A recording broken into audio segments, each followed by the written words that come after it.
السلام علیکم ورحمۃ اللہ وبرکاتہ۔ بسم اللہ الرحمن الرحیم۔ عزیز طلباء، بہشتی زیور کے آج کے سبق میں ہم تجوید کے قواعد پڑھ چکے، مقام چل رہے تھے۔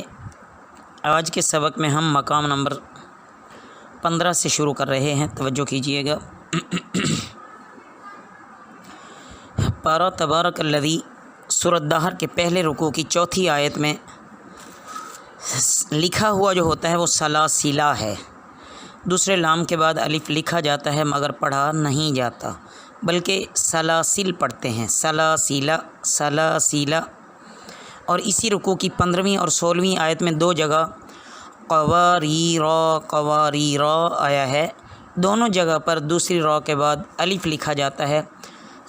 تو اکثر پڑھنے والے پہلے قواریرا پر ٹھہر جاتے ہیں اور دوسرے قواریرا پر نہیں ٹھہرتے۔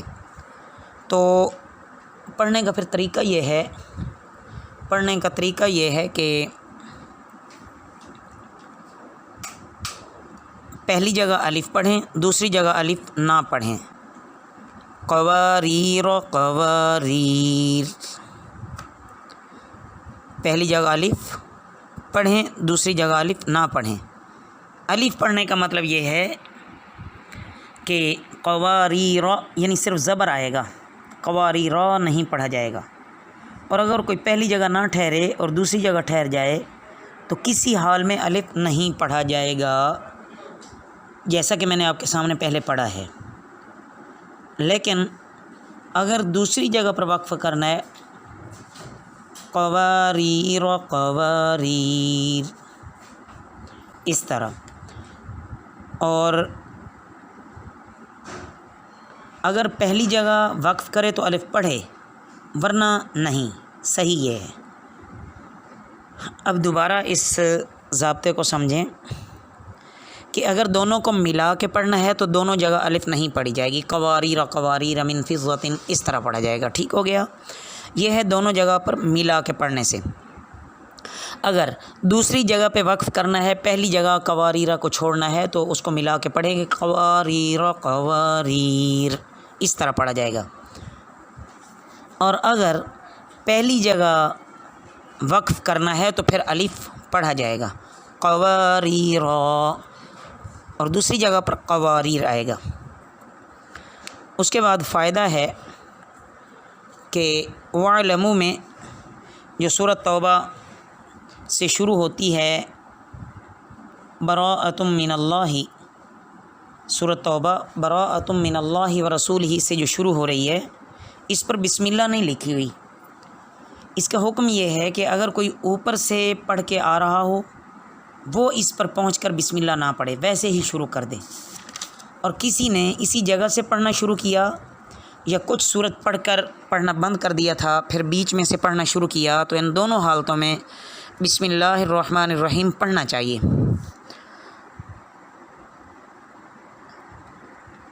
آپ ان تمام قواعد کو اچھی طرح سمجھیں، ان کی مشق کریں، ان کو دہرائیں اور ان کو سمجھنے کی کوشش کریں۔ اگر کہیں پھر بھی کوئی ضابطہ یا کوئی قاعدہ سمجھ نہ آئے تو لازمی آپ ہم سے رابطہ کریں، تاکہ یہ تجوید کے مسائل ہیں اور ان کو پڑھنا صحیح طریقے سے ضروری ہے۔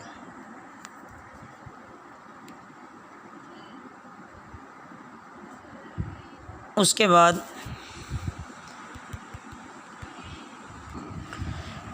عزیز طلباء، بی بی کے پاس قسم یوں کھانا کہ بی بی کے پاس نہ جانے کی قسم کھانے کا آگے بیان ہے۔ اس باب کا خود مطالعہ کیجیے گا۔ اگر اس میں کوئی ایسا مسئلہ سامنے آئے جو سمجھ میں نہ آئے تو رابطہ کیا جا سکتا ہے، پوچھا جا سکتا ہے، انشاءاللہ اس کے بارے میں وضاحت کر دی جائے گی۔ اس کے بعد اگلا باب دیکھیے، بی بی کو ماں کے برابر کہنے کا بیان۔ مسئلہ نمبر 1 یہ ہے کہ کسی نے اپنی بیوی سے کہا کہ تو میری ماں کے برابر ہے، یا یوں کہا کہ تو میرے لیے ماں کے برابر ہے،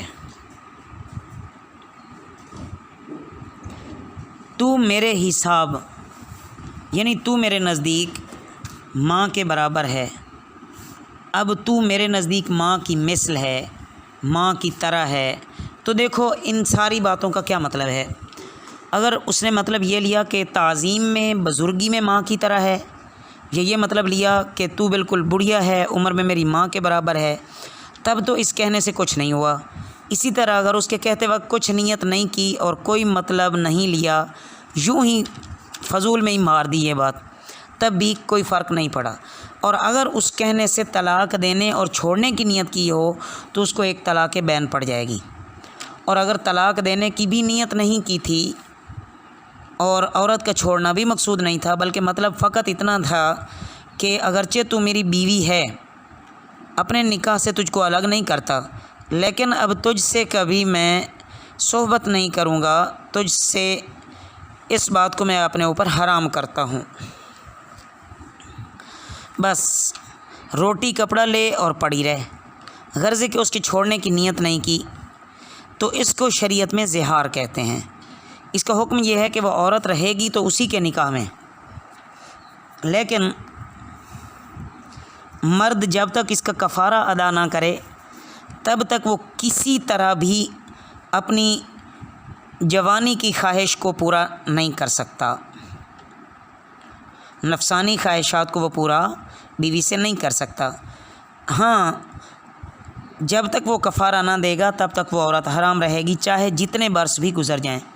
جب کفارہ دے دے تو دونوں میاں بیوی آپس میں میاں بیوی ہی کی طرح رہیں گے، پھر سے نکاح کرنے کی ضرورت نہیں ہے۔ اور اس کا کفارہ اسی طرح دیا جاتا ہے جس طرح روزہ توڑنے کا کفارہ ادا کرنا ہوتا ہے۔ مسئلہ نمبر 2، اگر کفارہ دینے سے پہلے ہی عورت کی طرف میلان ہو گیا تو یہ بڑا گناہ ہے، یعنی انہوں نے آپس میں خواہشات نفسانی کو پورا کر لیا، خواہش نفس پوری ہو گئی، تو اس سے بہت بڑا گناہ ہوا۔ اللہ تعالیٰ سے توبہ اور استغفار کریں اور اب پکا ارادہ کریں کہ اب بغیر کفارہ دیے پھر کبھی ایسا نہیں کروں گا۔ اور عورت کو چاہیے کہ جب تک مرد کفارہ نہ دے تب تک اس کو اپنے پاس نہ آنے دے۔ مسئلہ نمبر 3، اگر بہن کے برابر یا بیٹی یا پھوپھی یا کسی ایسی عورت کے برابر کہہ دیا جس کے ساتھ نکاح ہمیشہ ہمیشہ حرام ہوتا ہے تو اس کا بھی یہی حکم ہے جیسا ماں کا ہے۔ مسئلہ نمبر 4، کسی نے کہا کہ تو میرے لیے سور کے برابر ہے، تو اگر طلاق دینے اور چھوڑنے کی نیت تھی تب تو طلاق پڑ گئی، اور اگر زہار کی نیت کی، یعنی یہ مطلب لیا کہ طلاق تو نہیں دیتا لیکن خواہش نفس پوری کرنے کو اپنے اوپر حرام کر لیتا ہوں، تو کچھ بھی نہیں ہوا۔ اس طرح اگر کچھ نیت نہ کی ہو تب بھی کچھ نہیں ہوا۔ مسئلہ نمبر 5، اگر زہار میں 4 مہینے یا اس سے زیادہ مدت تک خواہش نفس عورت سے پوری نہ کی اور کفارہ نہ دیا تو طلاق نہیں پڑی اور اس سے ایلا بھی نہیں ہوتا۔ ایلا کا بیان آگے آئے گا۔ مسئلہ نمبر 6، جب تک کفارہ نہ دے تب تک دیکھنا بات چیت کرنا حرام نہیں ہے۔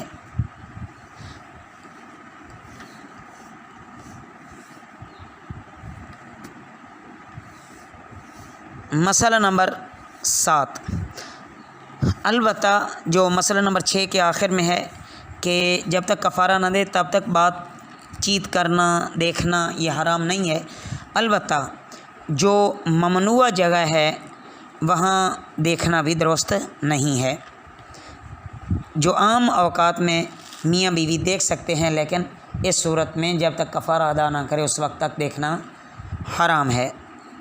مسئلہ نمبر 7، اگر ہمیشہ کے لیے زہار نہیں کیا بلکہ کچھ مدت مقرر کر دی، جیسے یوں کہا کہ سال بھر کے لیے یا 4 مہینے کے لیے تو میری ماں کے برابر ہے، تو جتنی مدت اس نے مقرر کی ہے اتنی مدت تک تو زہار رہے گا۔ اگر اس مدت کے اندر اس نے خواہش نفس عورت سے پوری کرنی چاہی تو کفارہ دے پہلے، اور اگر اس مدت کے بعد خواہش نفس پوری کی تو کچھ نہ دینا پڑے گا، چونکہ عورت اس کے لیے حلال ہو چکی ہے۔ اللہ ہمیں ان مسائل کو صحیح سمجھنے کی توفیق عطا فرمائے۔ وما علینا